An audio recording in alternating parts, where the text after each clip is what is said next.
ശബ്ദവും ഒക്കെ പ്രകടിപ്പിച്ചുകൊണ്ടുള്ള അതിവിപുലമായ രൂപത്തിൽ തന്നെ. അതുപോലെ സ്വയം തന്നെയാണ് ഇതെല്ലാം അണിയുന്നത്. എന്തെല്ലാം വേഷം എന്ന് വെച്ചാൽ ആ വേഷം അണിയോ. പിന്നെ അതുപോലെ എന്തെല്ലാം മുഖത്തെല്ലാം വരക്കണ്ടോ. മുഖത്തെഴുത്ത് തുടങ്ങുന്നത് മുതൽ അഭിയുടെ മുഖത്ത് ഗൗരവമാണ്.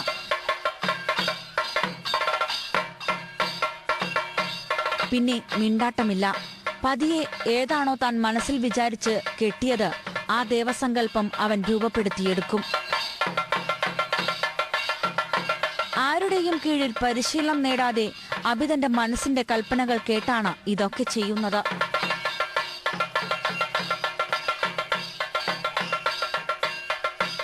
ആദ്യമൊക്കെ അഭിയുടെ തമാശയായി ഇതിനെ ചുറ്റും കൂടി നിന്നവർ കണ്ടുവെങ്കിൽ ഇന്നീ മിടുക്കന്റെ ഓരോ ചുവടും കാണുമ്പോൾ അയൽക്കാർക്ക് ഒരു തിറകണ്ട അനുഭൂതിയാണ്.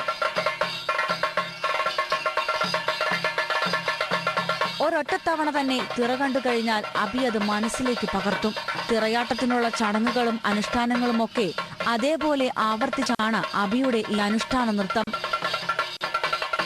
അന്യം നിന്നു പോകുന്ന അനുഷ്ഠാന കലകളോടുള്ള മകന്റെ താല്പര്യത്തെ പ്രോത്സാഹിപ്പിക്കുകയാണ് അച്ഛനായ രാജീവനും അമ്മ ബിന്ദുവും. ഓരോ വർഷവും ദേവതാ സങ്കേതങ്ങളിൽ കെട്ടിയാടുന്ന തിറയ്ക്കായി കാത്തിരിക്കും അഭിജിത്ത്.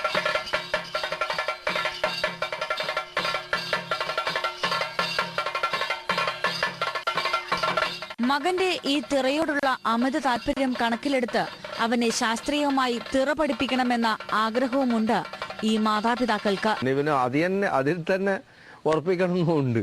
ഇങ്ങനെ കൂടുതൽ പഠിച്ച് ഏതെങ്കിലും സ്ഥലത്ത് പോയി പഠിച്ച് അതിൻ്റെ അകത്ത് തന്നെ ഉറപ്പിക്കണം എന്നുള്ള ഒരു ആഗ്രഹം ഉണ്ട്.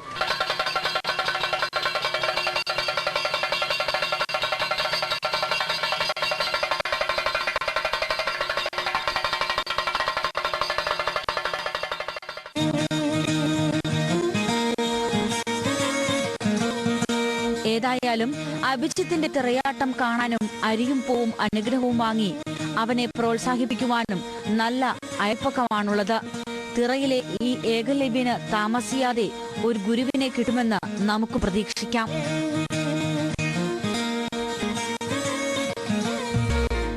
പലർക്കും പല ഹോബി ഉണ്ടാകും. ഈ കാണുന്നതും ഒരു ഹോബിയാണ്. നമ്മുടെ കഥയിലെ നായകൻ അഭിജിത്തിനുമുണ്ട് ഒരു ഹോബി. തിറയാട്ടത്തെ മനസ്സറിഞ്ഞ് സ്നേഹിക്കുന്ന അഭി അത് തന്റെ അനുഷ്ഠാന കലയായി സ്വീകരിച്ചിരിക്കുകയാണ്. കണ്ടറിഞ്ഞുള്ള അറിവ് മാത്രമേ ഉള്ളൂ അഭിജിത്തിന് തിറയാട്ടത്തെ കുറിച്ച്. പക്ഷെ അവൻ തിറയാട്ടം ആടും നല്ലതുപോലെ, ആരും പഠിപ്പിച്ചു കൊടുക്കാതെ തന്നെ.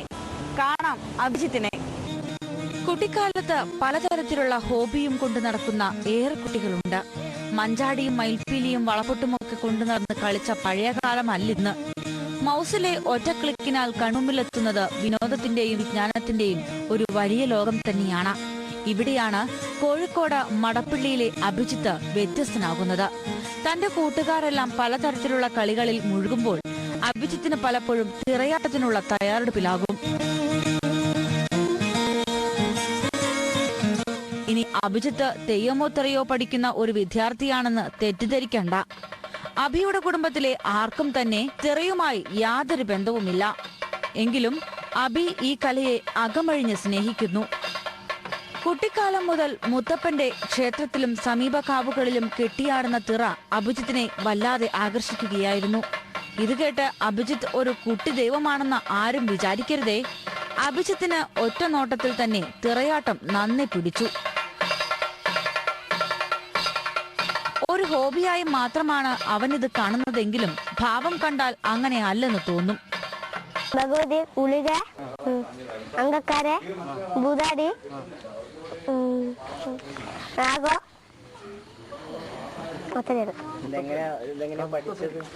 ഞാൻ കണ്ടുപഠിച്ച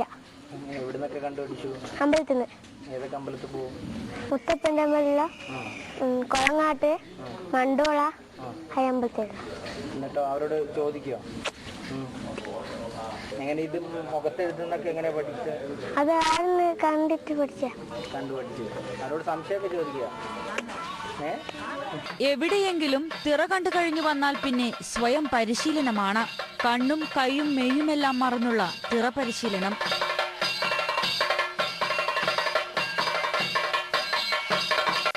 തിറ കെട്ടിയാട്ടത്തിൽ ഏകലവ്യനാണ് ഊരാളുങ്കൽ LP സ്കൂളിലെ ഈ 4ാം ക്ലാസ്സുകാരൻ. തുടക്കത്തിലൊക്കെ വീട്ടുകാർ അഭിജിത്തിനെ നിരാശപ്പെടുത്തിയെങ്കിലും പിന്നീട് അവന്റെ കമ്പം മനസ്സിലാക്കി അവരും ഒപ്പം നിൽക്കുന്നു.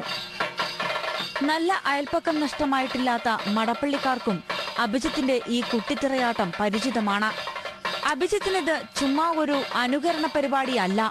തിറകൾക്ക് രൂപവൈവിധ്യമുണ്ടാക്കുന്നത് ചമയങ്ങളും മുഖാലങ്കാരങ്ങളുമാണെന്ന് അഭിജിത്തിന് നന്നായി അറിയാം. മാൻകണ്ണിട്ടെഴുത്തും വട്ടക്കണ്ണിട്ടെഴുത്തും കാളക്കണ്ണിട്ടെഴുത്തുമെല്ലാം അണിയറയിൽ ചെന്ന് നോക്കാറുണ്ട് അഭി. അത് കണ്ട് വീട്ടിൽ വന്ന് ഒരു കണ്ണാടി മുന്നിൽ വെച്ച് അവനിതെല്ലാം സ്വന്തമായി ചെയ്യും.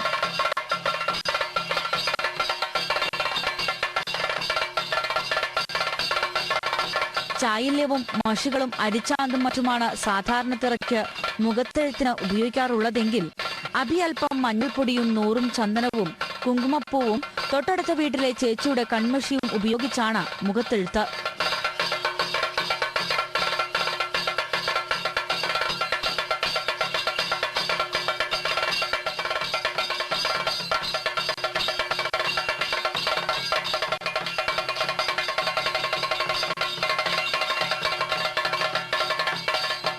പിന്നെ പറമ്പിലെ തൈത്തെങ്ങിന്റെ ഓല വെട്ടി ഉടുത്താടയുണ്ടാക്കും.